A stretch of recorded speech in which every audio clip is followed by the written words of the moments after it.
আসসালামু আলাইকুম প্রিয় অষ্টম শ্রেণীর শিক্ষার্থীবৃন্দ, আশা করি সবাই ভালো আছো। আমরা ইতিমধ্যেই তোমাদের প্রথম অধ্যায়ের যে বেসিক আলোচনা সেটা শেষ করেছি। প্রথম অধ্যায়ের মূল বইয়ে যে এমসিকিউ টাইপ কোশ্চেনগুলো ছিল সেগুলো শেষ করেছি। আজকে আমরা তোমাদের প্রথম অধ্যায়ে 3টা আছে টোটাল সৃজনশীল প্রশ্ন, সেখান থেকে 2টা সৃজনশীল শেষ করবো ইনশাআল্লাহ। তো চলো শুরু করা যাক।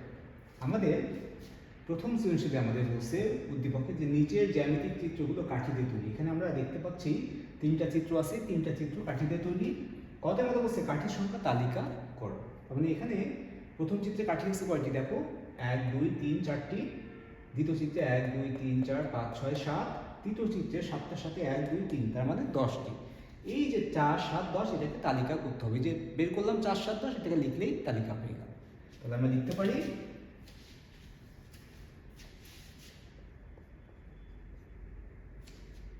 যে সংখ্যাগুলোকে কাঠির সংখ্যা তালিকা করা হলো।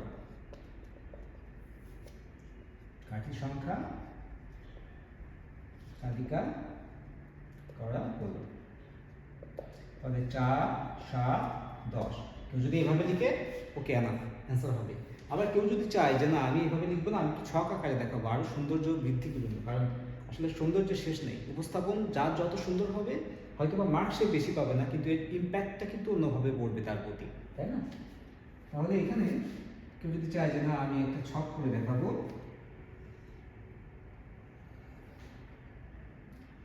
ওকে, তাহলে ছক করে দেখাতে গেলে আমরা এখানে বলতে পারি ধরো কাঠি চিত্র, আর এদিকে আমরা লিখতে পারি কি কাঠির সংখ্যা অথবা কাঠি। ধরো 1 নম্বর চিত্রে কাঠি ছিল 4টি, দ্বিতীয় চিত্রে কাঠি ছিল 7টি, আর তৃতীয় চিত্রে কাঠি ছিল 10টি। ওকে, যে যেভাবেই করুক না কেন অ্যান্সার কিন্তু দুইটাই একই, 4 7 10টি ছিল 3টা চিত্রে কাঠির সংখ্যা। ওকে, তাহলে আশা করি তোমরা বুঝতে পেরেছো ক নম্বর। আমরা খ নম্বরটা দেখি। খ নম্বরে আমাদের বলছে তালিকার পরবর্তী সংখ্যাটি কিভাবে বের করবে তা ব্যাখ্যা করো। তালিকার পরবর্তী সংখ্যাটি, তাই না? পরবর্তী সংখ্যা কত হবে দেখো তো, এখান থেকে আমরা বলে দিতে পারবো। কিন্তু বাড়তেছে কত করে, 3 করে বাড়ছে। 4 ছিল প্রথমটা, হয়ে গেছে পরেরটাই 7, তারপরেরটাই তৃতীয়টাই হয়ে গেছে 10, তখন 3 করে বাড়তেছে। যে পরবর্তীটা কত হবে, 13 হবে। কিভাবে বের করলাম, এই যে 3 করে বাড়তেছে, এই যে 3 করে বাড়তেছে আমরা যে বুঝলাম এই জিনিসটা কথায় লিখে দিতে হবে, শুধু লিখলেই প্রশ্নটা সলভ হয়ে গেল। তাহলে চলো আমরা এইভাবে উপস্থাপন করে দেখি।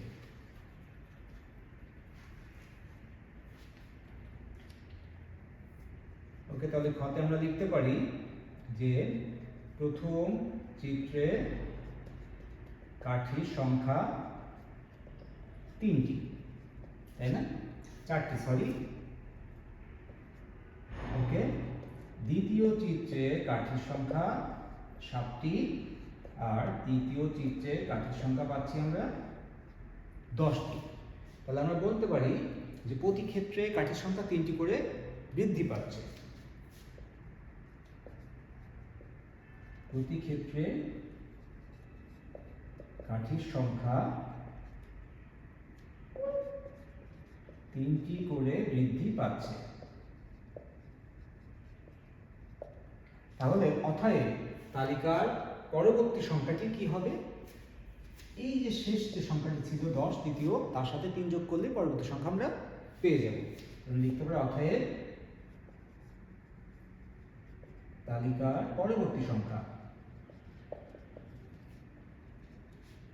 সমান সমান 10 যোগ 3 সমান সমান 13।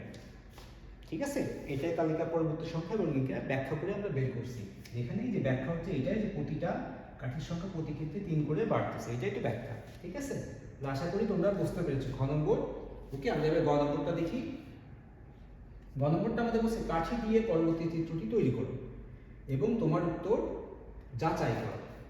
আমি উত্তরটা কিভাবে যাচাই করবো, এই যে প্রতি ক্ষেত্রে 3 করে বাড়তেছে, তাহলে আমরা এখানে আরেকটা চিত্র তৈরি করব, চতুর্থ চিত্র, এবং সেখানে দেখবো 13টি হয়েছে, তাই না? এই যে 13টি, যেহেতু আমরা অলরেডি কিন্তু জেনে গেছি যে চতুর্থ চিত্রে কাঠির সংখ্যা হবে 13টি। চিত্রে যখন আমরা চিত্র আঁকবো এবং সেখানে 13টি হবে, তাহলে আমার উত্তর কিন্তু যাচাই করা হয়ে গেল। ওকে, তাহলে গতে প্রথমে আমরা কি করবো, গতে প্রথমে আমরা করবো হচ্ছে এই যে 4 নম্বরের যে চিত্রটি, চতুর্থ চিত্র, সেটা আমরা আঁকবো। তাহলে লিখবো চতুর্থ চিত্র। ওকে,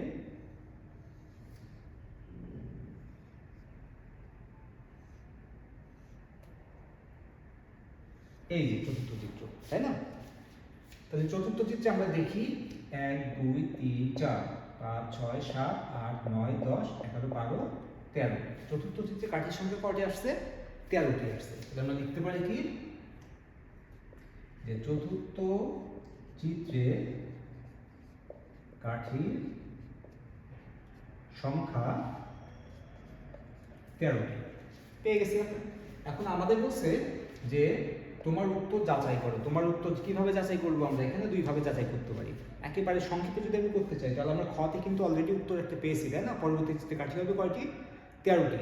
সেটা আমরা লিখে দিতে পারি যে খতে প্রাপ্ত চতুর্থ চিত্রে কাঠির সংখ্যা হবে 13টি, এখানে চতুর্থ চিত্রে কাঠির সংখ্যা 13টি। তাহলে উত্তর যাচাই করা হয়ে গেল, তাই না? আর একটা হচ্ছে আমরা এখানে একটা বীজগাণিতিক রাশি বের করতে পারি, সেই বীজগাণিতিক রাশির মাধ্যমে এটা করতে পারি। আমি দুইটাই দেখাই দিই তোমাদের, তোমরা পরীক্ষা করতে যেটা মন চায় সেটাই করবা। তবে আমার পরামর্শ হচ্ছে বীজগাণিতিক রাশির মাধ্যমে করলে স্ট্যান্ডার্ড হয় আর কি সলিউশনটা। ওকে, তাহলে আমরা লিখতে পারি এটা গেল। সংক্ষেপে যদি লিখতে চাই সেটা হবে যে কি খ হতে প্রাপ্ত চতুর্থ চিত্রে কাঠির সংখ্যা 13টি। তাহলে এখানে আমি পাইছি চতুর্থ চিত্রে আঁকছি এবং সেখানে দেখছি কাঠির সংখ্যা 13টি, এবং খতে কিন্তু আমরা বের করছি যে চতুর্থ চিত্রে কাঠির সংখ্যা হবে কয়টি? 13টি। তাহলে দুইটাই কি মিলে গেল, তাহলে এটা সত্যতা যাচাই হয়ে গেল। তাহলে এই যে এখানে আমরা লিখতে পারি যে এটা সত্যতা যাচাই হলো,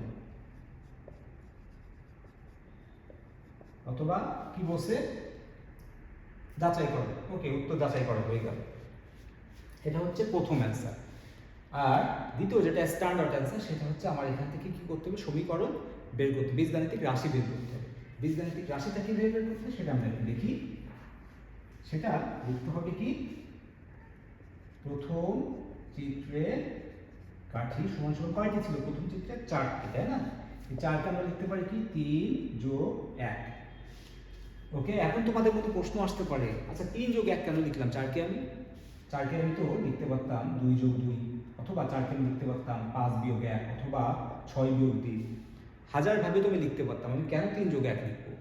এর অ্যান্সারটা হচ্ছে যে আমার প্রতিটা চিত্রের সাথে প্রতিটা চিত্রের পার্থক্য কত আছে? 3 আছে। প্রথম কাজ হচ্ছে আমার সেই 3টা পার্থক্যটা লেখা। দ্বিতীয় কাজ হচ্ছে 3 আমি পাইছি, আমার বানাতে হবে কত? 4। তাহলে 3-এর সাথে কত যোগ বিয়োগ করলে 4 হবে? 1 যোগ করতে হবে। এই যে সেটাই হচ্ছে এইটা। আশা করি বুঝতে পেরেছো। এখন কাজ হচ্ছে এই 3কে আমরা লিখবো 3 গুণিত 1 যোগ 1। একটা কোথায় পেলাম? 3-এর সাথে 1 গুণ করলে 3ই হয়। একটা আমি নিয়ে আসলাম হচ্ছে যেহেতু এটা প্রথম চিত্রের কাঠি, তাহলে প্রথম চিত্রের কাঠি হবে 1, যেহেতু প্রথম চিত্র। দ্বিতীয় চিত্রের কাঠি কি হবে? 3 গুণিত 2, যেহেতু দ্বিতীয় চিত্র। তৃতীয় চিত্রের কাঠি কি হবে? 3 গুণিত 3, যেহেতু তৃতীয় চিত্র। আশা করি বুঝতে পেরেছো। তাহলে আমরা লিখতে পারি যে দ্বিতীয় চিত্রের কাঠি এটা কি হবে? দ্বিতীয় চিত্রের কাঠি ছিল 7টি, তাই না? তাহলে আমরা লিখতে পারি 6 যোগ 1 সমান সমান 3 গুণ 2 যোগ 1। তৃতীয় চিত্রের কাঠি এখানে কত হবে? 10। তাহলে 10 আমরা লিখতে পারি 9 যোগ 1 সমান সমান 3 গুণিত 3 যোগ 1। অতএব ক চিত্রের কাঠি, ক চিত্রের কাঠি কি হবে? 3 ক যোগ 1। দেখো প্রথম চিত্রের কাঠি 3 গুণ 1 যোগ 1, তাই না? দ্বিতীয় চিত্রের কাঠি 3 গুণ 2 যোগ 1। তৃতীয় চিত্রের কাঠি 3 গুণ 3 যোগ 1। আর চতুর্থ চিত্র যদি হতো তাহলে 4 গুণ 3 গুণ 4 যোগ 1। আর যদি কতম চিত্রের কথা বলছি আমি, তাহলে 3 গুণ ক যোগ 1। এটাই হচ্ছে সেই বীজগাণিতিক রাশি। তাহলে অতএব 3 ক যোগ 1 প্যাটার্নটির একটি বীজগাণিতিক রাশি। প্যাটার্নটির বীজগাণিতিক রাশি। তাহলে অতএব চতুর্থ চিত্রে কাঠির সংখ্যা সমান সমান, দেখো এখানে 3 ক, তাই না? ক মানে কি আমি যেহেতু চতুর্থ চিত্রের কাঠির সংখ্যা বের করবো, তাহলে এখানে আসবে 4 যোগ 1, তাহলে 3 এর সাথে 12 আর 1 13।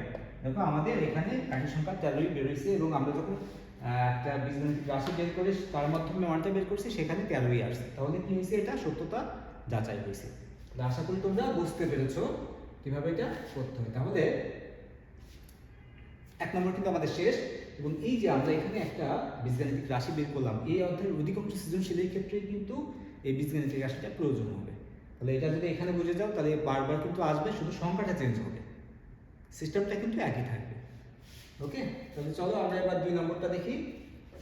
2 আমাদের বলছে কি দিয়াশলাইয়ের কাঠি দিয়ে নিচে প্যাটার্ন তৈরি। তার মানে এখানে 3টা প্যাটার্ন তৈরি করছে, আমরা দেখতেছি ত্রিভুজ আকারে প্রথমে, তাই না? কথা বলছে চতুর্থ চিত্রে কাঠির সংখ্যা বের করো। চতুর্থ চিত্রের কাঠির সংখ্যা, এই চতুর্থ চিত্রটা আমরা আগে আঁকবো, একে এবার গুণে দেখবো কয়টি কাঠির সংখ্যা হয়েছে। ঠিক আছে,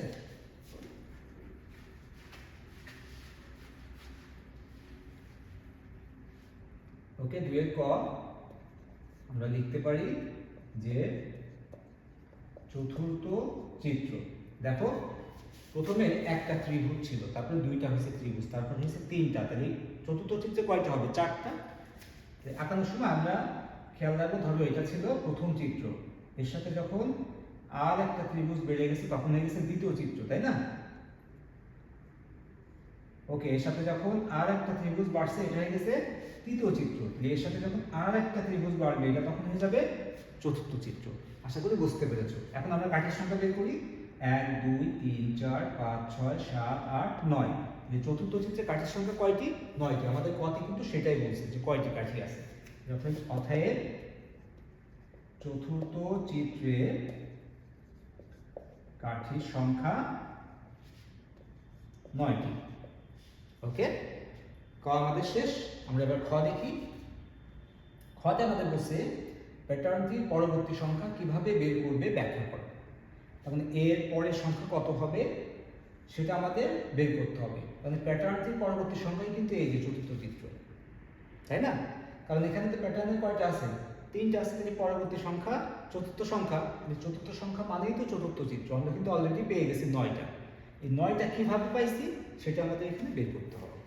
ওকে, চলো দেখি আমরা কিভাবে এটা লেখা যায়। আমরা লিখতে পারি যে প্রথম চিত্রে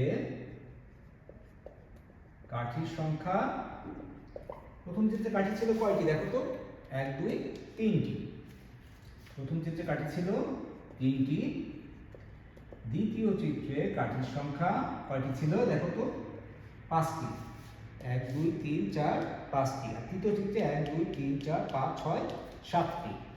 আর তৃতীয় চিত্রে কাঠির সংখ্যা 7টি। তাহলে এখান থেকে আমরা কি বুঝতে পারতেছি? এখান থেকে আমরা বুঝতে পারতেছি যে প্রতিবার 2 2 করে বাড়তেছে কাঠির সংখ্যা, তাই না? যখন এক ঘর আগায় যাচ্ছে তখন কাঠির সংখ্যা 2টি করে বেড়ে যাচ্ছে। আমরা সেটাই লিখতে পারি যে প্রতি ক্ষেত্রে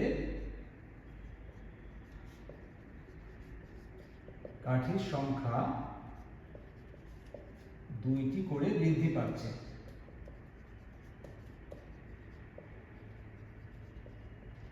তাই না? এখন আমাদের বলছে কি প্যাটার্নটি পরবর্তী সংখ্যা কি হবে। অতএব প্যাটার্নের পরবর্তী সংখ্যা হবে কত হবে? 7 ছিল, এর সাথে বাড়বে কত? যেহেতু 2 করে বাড়তেছে, 7 যোগ 2 9। তাহলে এটাই হচ্ছে আমাদের খর অ্যান্সার।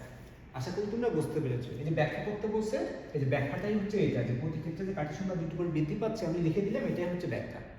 তাহলে কিন্তু আমাদের খ শেষ। ওকে, এবার গতে কথা কি বলছে? শততম প্যাটার্ন তৈরিতে কতগুলো কাঠির প্রয়োজন। দেখো এর আগে আমরা যে 1 নম্বর যে সলিউশনটা করলাম সেখানে গতে আমরা কিন্তু একটা বীজগাণিতিক রাশি বের করছি। বীজগাণিতিক রাশি বের করা ছাড়াও কিন্তু গতে অ্যান্সার করা যেত সেখানে। কিন্তু এই অঙ্কটার ক্ষেত্রে তুমি যদি বীজগাণিতিক রাশিটা না বের করো তাহলে কিন্তু অ্যান্সার করাটা তোমার এই সময়ের মধ্যে ইম্পসিবল হবে। কারণ কি তোমার বলছে শততম প্যাটার্ন তৈরিতে কতগুলো কাঠি প্রয়োজন। এইটা তৃতীয় 100তম চিত্র তৈরি করতে হবে। সেই 100তম চিত্রে কতগুলো কাঠি? কারণ তুমি বসে বসে কি এভাবে আঁকতে থাকবা যে 100তম চিত্র? তাহলে কত সময় লাগবে? তোমার পরীক্ষায় তো শেষ হয়ে যাবে। এখানে কিন্তু তোমার সহজে এবং খুব কম সময়ে অ্যান্সার করতে গেলে তোমার অবশ্যই বীজগাণিতিক রাশিটা বের করতে হবে। তো চলো আমরা এই অঙ্কটার ক্ষেত্রে বীজগাণিতিক রাশিটা বের করে দিই।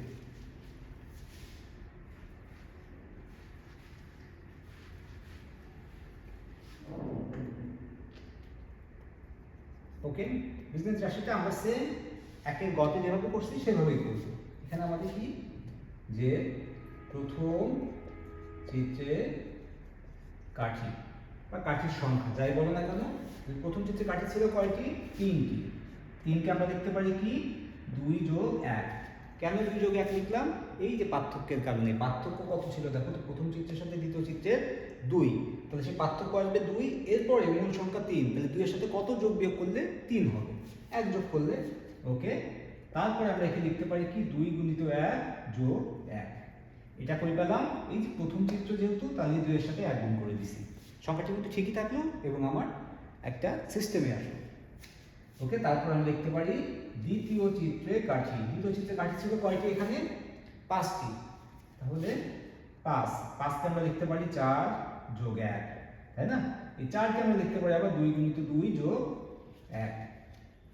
2 কিন্তু আমরা আনতেই হবে, তাই না? কিসের জন্য? ওই যে পার্থক্যের জন্য। ওকে, তৃতীয় চিত্রের কাঠি আমরা কি লিখতে পারি? কয়টা ছিল? 7টি। তাহলে এই 7কে আমরা লিখতে পারি 6 যোগ 1, তাহলে লিখতে পারি কি 2 গুণিত 3 যোগ 1। তাহলে দেখো 1 নম্বর চিত্রে কাঠির সংখ্যা 2 গুণ 1 যোগ 1, 2 নম্বর চিত্রে কাঠির সংখ্যা 2 গুণ 2 যোগ 1, 3 নম্বর চিত্রে কাঠির সংখ্যা 2 গুণ 3 যোগ 1। তাহলে ক তম চিত্রে কাঠির সংখ্যা 2 গুণ ক যোগ 1। আশা করি বুঝতে পেরেছো। তাহলে অতএব ক চিত্রে কাঠি কত হবে? তাহলে 2 গুণ ক যোগ 1। এই যে আমরা একটা চলক নিলাম, এই যে ক, এটা হচ্ছে চলক। এই চলকটা তুমি ক জায়গায় এক্স ওয়াই জেড ইচ্ছা মতো নিতে পারতে, আমরা জাস্ট ক নিলাম আর কি। তো এখন এই কটা নির্দেশ করবে কি এই চলকটা? সেটা হচ্ছে কততম ঘরের মান তুমি বের করতেছো। যেহেতু কততম ঘরের মান বের করতেছি ক, আমরা যখন 1তম চিত্রের কাঠির সংখ্যা বের করতেছি 1 পাইছি, দ্বিতীয় চিত্রের এখানে লিখছি 2, তৃতীয় চিত্রের আমরা এখানে লিখছি 3, তাহলে কতম চিত্রের আমরা লিখছি কি ক, 2 ক যোগ 1। এটা হচ্ছে এই প্যাটার্নের একটা বীজগাণিতিক রাশি আমরা পেয়ে গেছি। এটা আমরা লিখব অতএব প্যাটার্নটি বীজগাণিতিক রাশি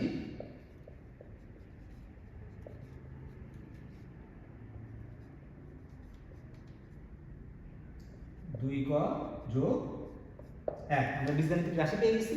এখন আমাদের কাজ কি বলছে? শততম প্যাটার্ন, তার মানে 100তম প্যাটার্নে তৈরিতে কতগুলো কাঠি প্রয়োজন, বা 100তম এই চিত্র তৈরিতে কতগুলো কাঠি প্রয়োজন। আমরা লিখব অর্থাৎ 100তম প্যাটার্ন অথবা চিত্র যেটাই বলুক না কেন তৈরিতে কাঠি প্রয়োজন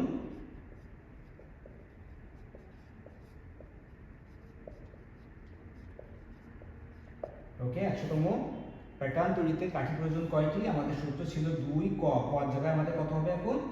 100 যোগ 1। তাহলে 2 এর সাথে 100 যোগ গুণ করলে কত হয়? 200, তার সাথে 1 যোগ আছে, তাহলে 201টি। এই 201টি কাঠি আমাদের প্রয়োজন 100তম প্যাটার্ন তৈরিতে বা চিত্র তৈরিতে। আশা করি তোমরা বুঝতে পেরেছো। তো আজকে আমাদের এই পর্যন্তই থাকবে ক্লাসটি। পরবর্তী ক্লাসে আমরা এই অধ্যায়ের যে আরেকটি মূল বই, যে আরেকটি সৃজনশীল আছে সেটা নিয়ে কথা বলবো। তো সে পর্যন্ত সবাই ভালো থেকো, দেখা হবে আবার ইনশাআল্লাহ। আল্লাহ হাফেজ।